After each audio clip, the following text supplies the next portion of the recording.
To paraphrase Yogi Berra, forecasting is very difficult, especially into the future. And accurate forecasting is even more difficult. But it's important for firms to be able to develop forecasts to understand what's going to be happening in the market. And it's not just looking at what consumer demand is going to be. It goes all the way back to the natural resources they're going to use in the production of their product, through their suppliers, all the way up until the actual market forecasts for their product. And in a world where organizations and their environments are constantly changing and becoming more complex, decision makers need as much help as possible. And forecasting and gathering as much data as possible can help them make more accurate decisions. Remember, one of the constraints that we face in economic decision making is a lack of knowledge, and it's very difficult to find out this knowledge until we actually act. But forecasting, gathering as much information ahead of time as possible, learning from past mistakes and past actions can help make more accurate decisions in the future. Now, there's some common subjects of business forecasts that we'll be looking at. One of the most important for the macro economy is gross domestic product. So we're looking at what's the overall production of the economy and how much are people willing to buy. If GDP is going up, things are doing well, odds are consumers are going to have more income to spend on your product. If GDP is going down, then the opposite's happening. People are making less money. Odds are they're going to want to buy less of your product. And based on your predictions of GDP in the future, you may consider expanding your operations or slowing down your expansions, or actually reducing your cost, reducing your level of production. Other times you'll do more industry-specific forecasts. So sales of products, for instance, across an industry. What do consumers want? Again, for the very generic just type of good being sold in that industry, rather than your specific product. And then you can go look into forecasted sales for your specific product, considering what your competitors are doing, what your consumers' wants and needs are changing over the time period. All right, so for a good forecast, several conditions should be met. First, the forecast should be consistent with other parts of the business. So if your forecast is for 10% growth in sales, you should have enough manufacturing capabilities to be able to produce this increase. Otherwise, that forecast is useless because you're not going to be able to make the 10% growth, even if consumers are going to want to buy 10% of your product. Additionally, a forecast should be based on relevant knowledge from the past. Sometimes the underlying conditions are going to change substantially, so the past might not be of help or as much of a help. So if you're using past information from before the widespread adoption of smartphones or things like social media, it's not going to be as good as a forecast that can incorporate that model. When this happens, you'll have to rely less on data and more on expert opinions and their forecasts of the future, unfortunately. But it's important to know when to rely on the past, when conditions are going to be similar enough that the forecast can use that to relevantly apply that information to today, or whether you're not going to be able to because the past is too different from what's going on right now. You also have to consider the economic and political environment and any potential changes that may be resulting. So right now there's talks about unrest in Ukraine with Russian troops moving in there. I'm not sure. I don't have a good forecast of what's going to happen by the time we're actually in this section, you're watching this lecture. But that's definitely a concern that any business operating in Eastern Europe is going to have to keep in mind. And also, forecasts should be timely. If a forecast is incredibly accurate, but it comes too late for you to actually act on that information, then it's useless. You have to be able to have it when you're trying to make those decisions. There are many different forecasting techniques that we can use. One of the challenges in facing a forecaster is first and foremost choosing the right technique. Before you even get started, you can face the problem of choosing the wrong one, and that can mess up everything you do with your forecast and make it a waste of time. Now, the appropriate method is going to depend on the subject matter that we're trying to forecast and on the forecaster themselves, on their skills and abilities, and the resources they have available to them. So for just some of the factors you need to include in choosing the right technique, the first is the item to be forecast. So what are you actually trying to forecast? Is it continuing a historical pattern? Is it the continuance of a basic relationship between two different variables? Or is it a turning point where you're trying to anticipate when some change is going to occur? Next, you have to consider the interaction of the situational forecasting methodology, basically the costs that we're facing. So if a less expensive method can be used to achieve the desired results, or if a less expensive method can be used to achieve similar results, maybe not quite as good, but pretty close, then you may want to consider going with that lower cost option.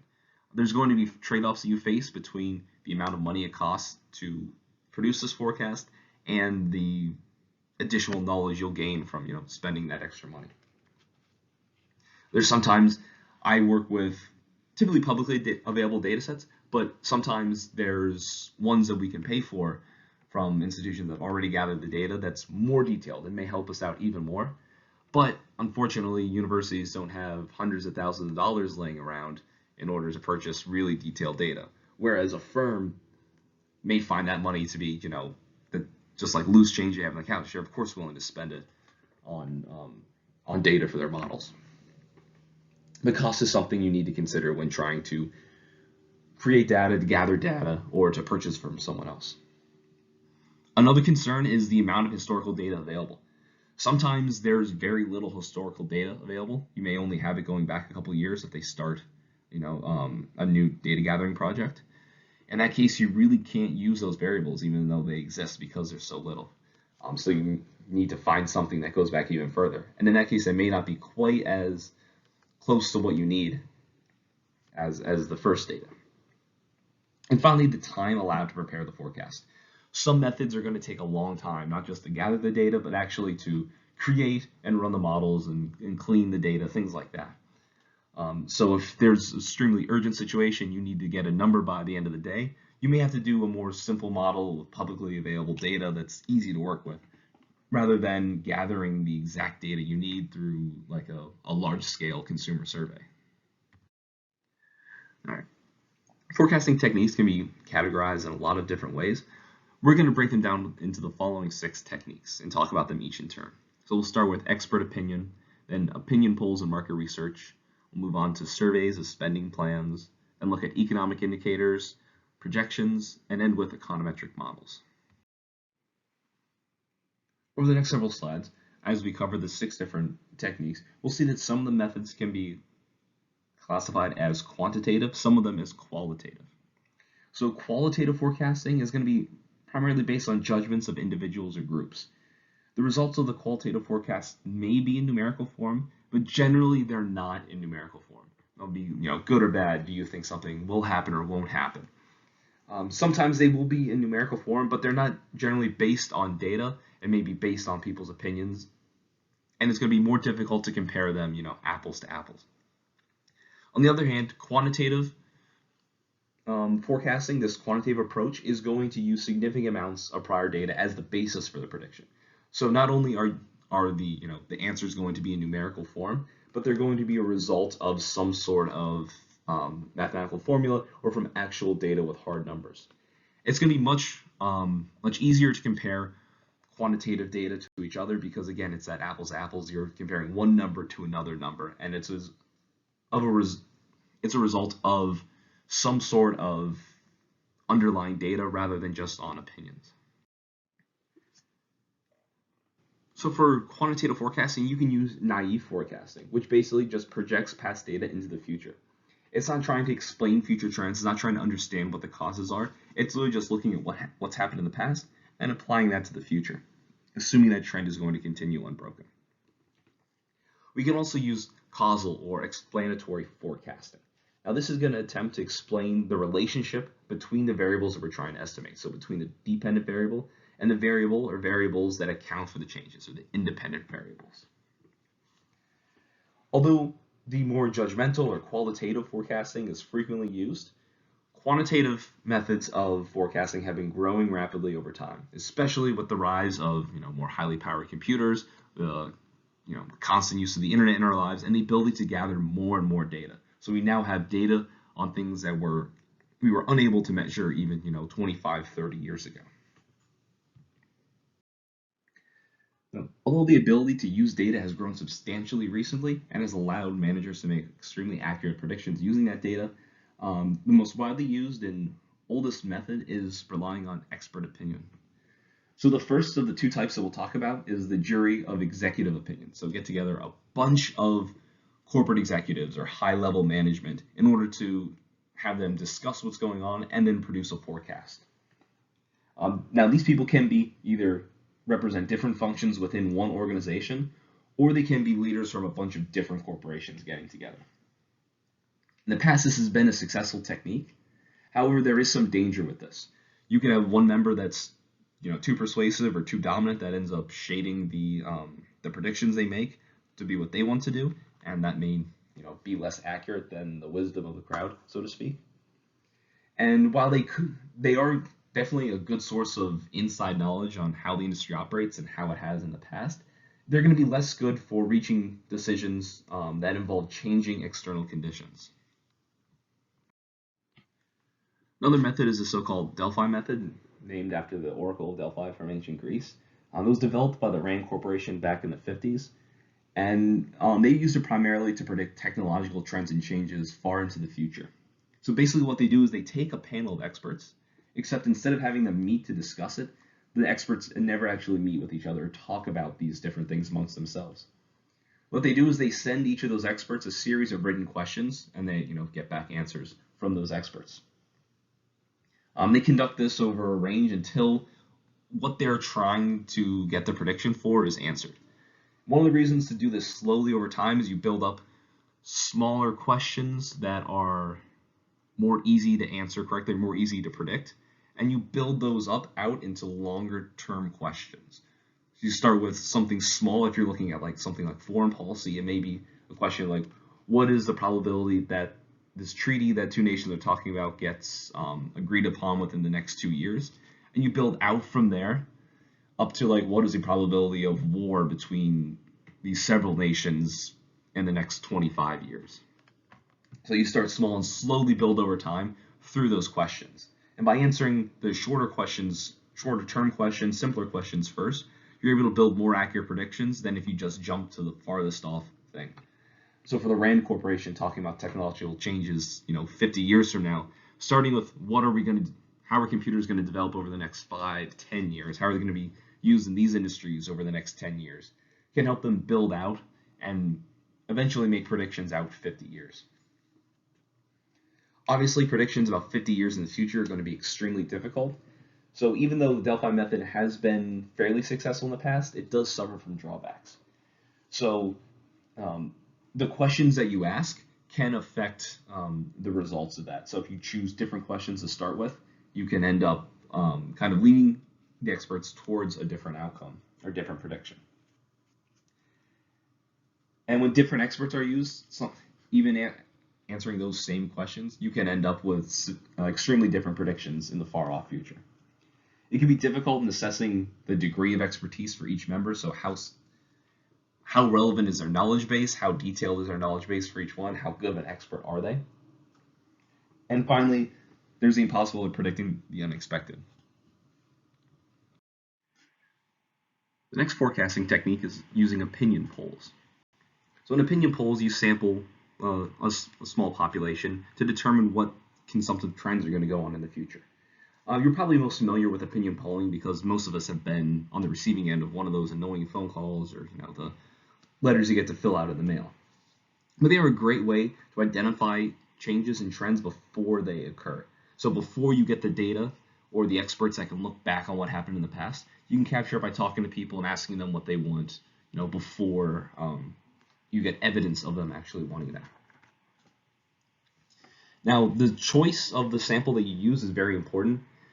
We typically use what they call a simple random sample. That's the gold standard and the best version of the sampling techniques. But you can survey past customers. You can put up a poll on your Twitter. There's a lot of different ways to do it. But if you don't get a representative sample, or if you have a demographic that's small in the real world, but it is the majority of your respondents, you'll end up with results that aren't accurate and aren't representative of what the entire whatever you're looking at, all of society, or whether just the customers for your industry, what they would want. It's also important to make sure that your questions are simple and that they're clear.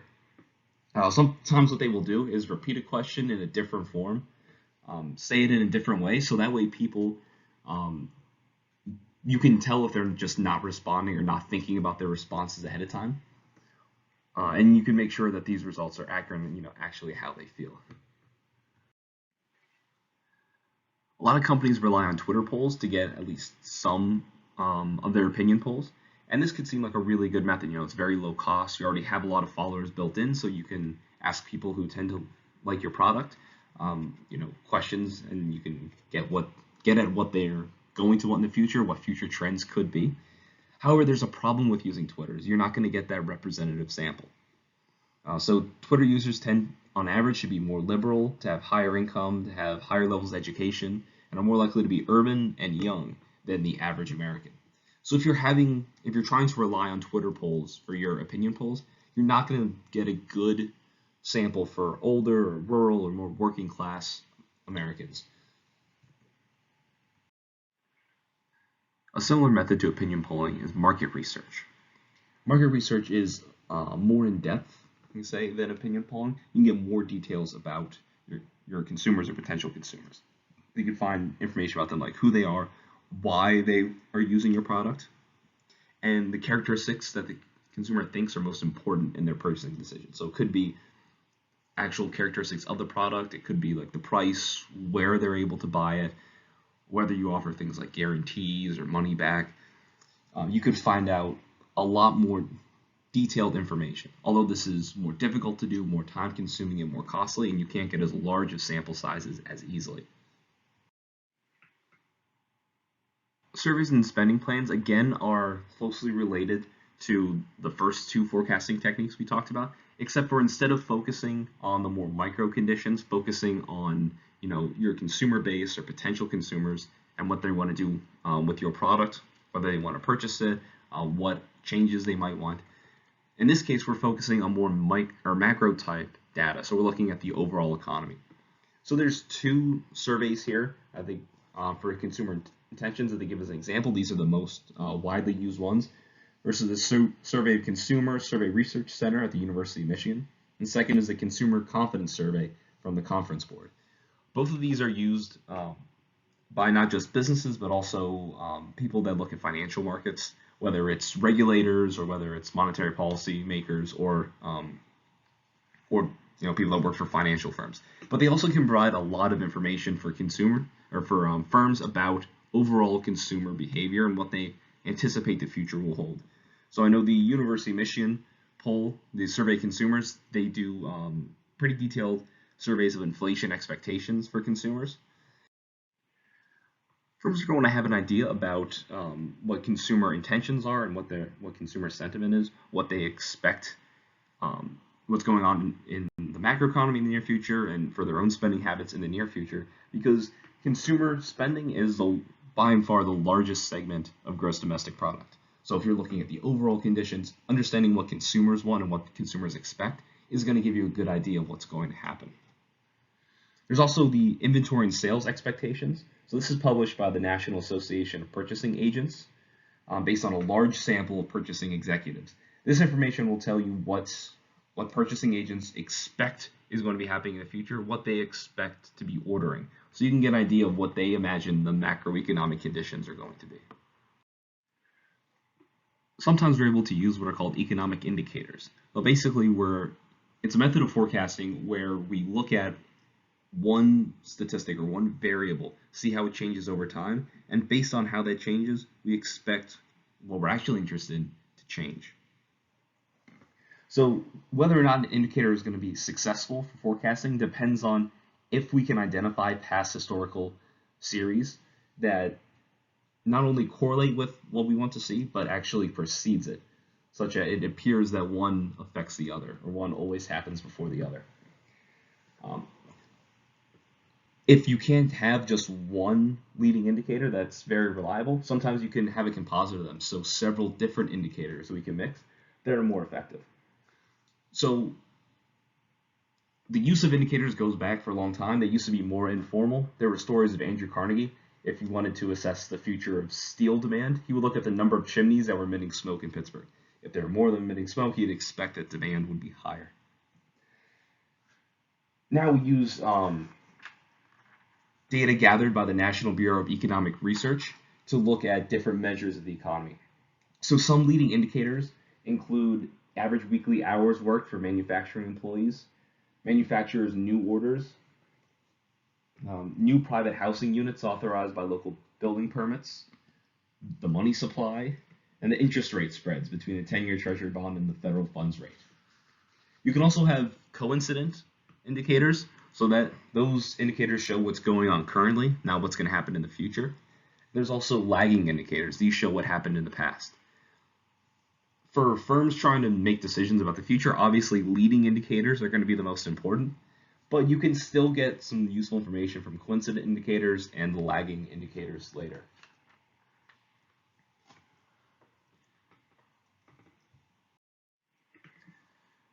Now, the economic indicators, especially leading indicators, do have some drawbacks for making predictions. So there's been several times where the leading indicator index has forecasted a recession, and then we haven't ended up having a recession. Despite the fact all the numbers pointed that way, for some reason something was different this time, and it didn't occur. Another problem is that a change in the index doesn't indicate how large the increase or decrease is going to be. It gives us the direction of the change, but it doesn't give us the magnitude. We can't use it to predict that. So the signs may point to a recession occurring, but we can't use based off of leading indicators whether it's going to be a large recession or whether it's going to be a very, very light recession where there isn't going to be much pain versus, a deep one where we could be shut down and put out of business. It's two fairly different things, and leading indicators can't tell us which is going to happen. And finally, data is subject to revision over the ensuing months and years. That's a serious problem whether you're working in monetary policy or whether you're a firm trying to make decisions. During the mid-2000s, we overestimated how high inflation was. We thought inflation at the time was running at 2.5%. It turned out inflation was below 1%. So firms trying to make future decisions based on the inflation number at that time were making mistakes because the data wasn't accurate. And likewise, the Federal Reserve trying to make monetary policy, also making mistakes because they had the inaccurate data that later was changed and revised back to a more accurate number.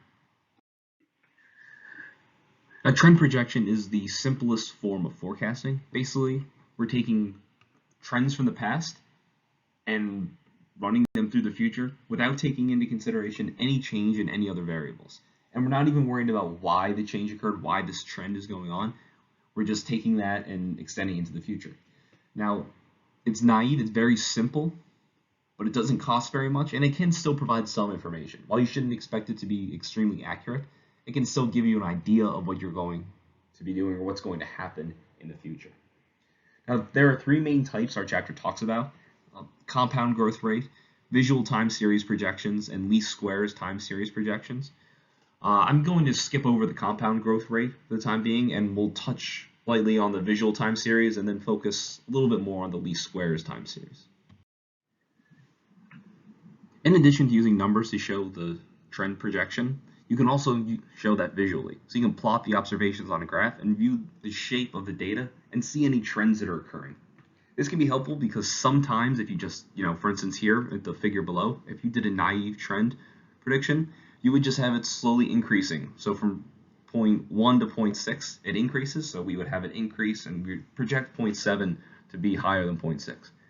However, from 0.5 to 0.6, we see the number actually decreasing.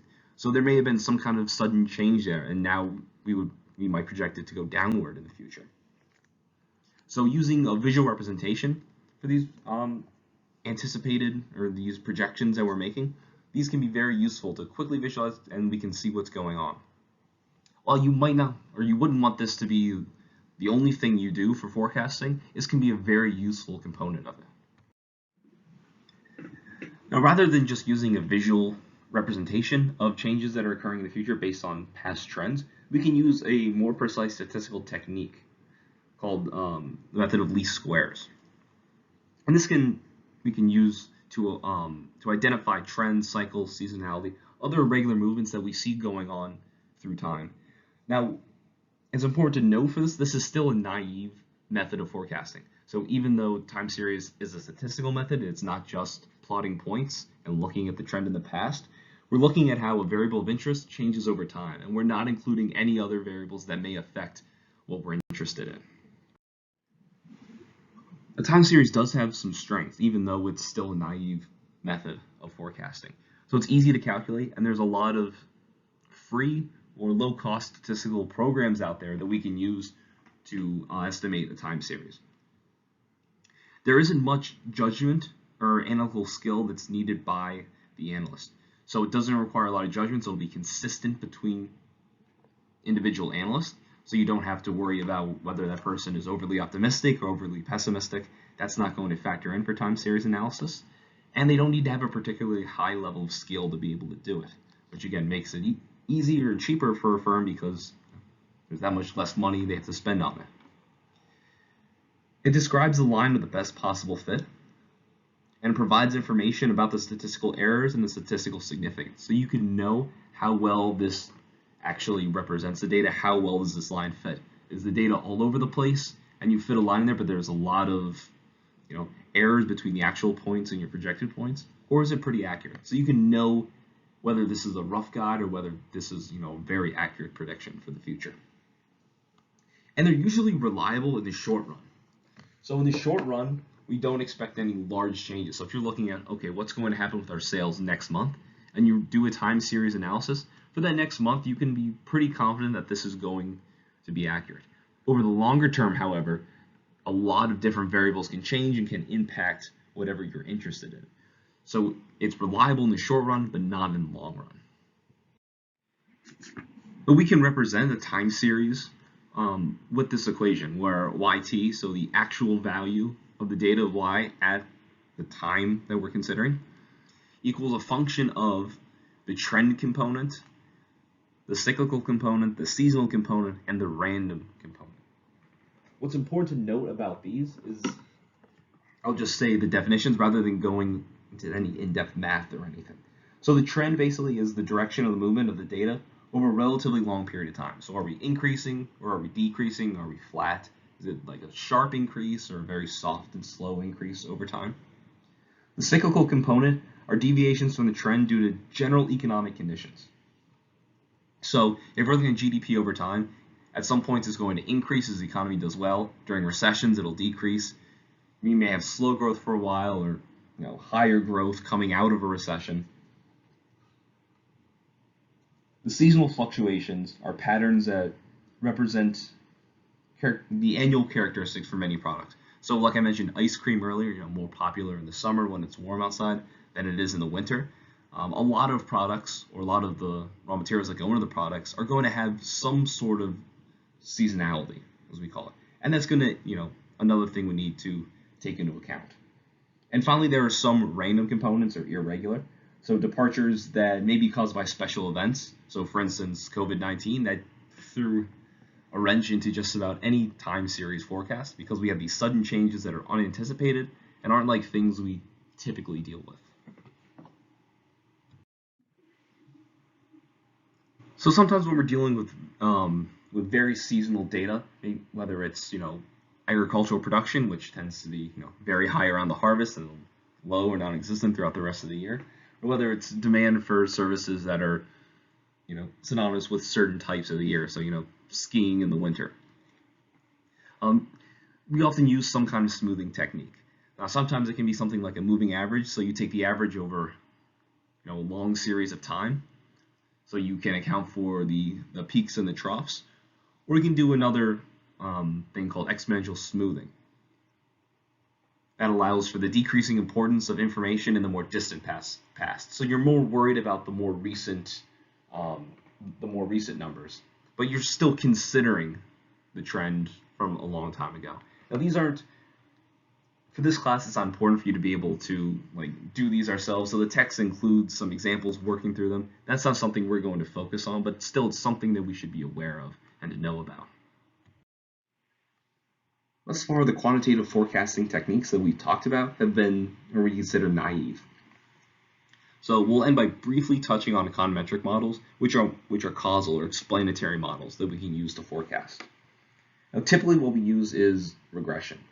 So unlike the simple naive projection, which just relies on past patterns to predict the future, When we're performing regression analysis, we're going to select independent or explanatory variables that are influential at determining the dependent variable, or the left-hand side variable. So no regression is going to be able to explain the entire variation of the dependent variable, because most economic relationships, there are a lot of explanatory variables. They have complex relationships, and it's difficult to get the data for every single thing that's going to impact our variable of interest.